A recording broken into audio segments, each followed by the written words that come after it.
স্বামীকে বিদায় দেওয়ার মুহূর্তটা যে কতটা কষ্টের সেটা শুধু একমাত্র প্রবাসী বউরাই জানে।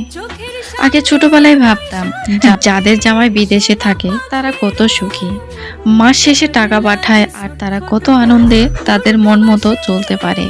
আর এখন বুঝি প্রবাসীর বউরা কত কষ্টের দিন কাটায়। স্বামী কাছে থাকাটা কতটা জরুরি সেটা আজ হারে হারে বুঝতে পারছি। সে যখন দেশ ছেড়ে বিদেশে যাওয়ার জন্য তার ব্যাগপত্র গোছায়, ঠিক তখনই বুকের ভিতরটা হাহাকার হয়ে ওঠে। কেন জানি না, আমার মনে হতে শুরু করলো যে আমার কাছ থেকে আমার শরীরে একটি কিডনি আমার থেকে ছিনিয়ে নিয়ে যাচ্ছে। তাকে বিদায় দেওয়ার তারিখটা মনে আছে। তার বিদায়ের মুহূর্তটা মনে পড়লে চোখের পানি আর আটকিয়ে রাখতে পারে না।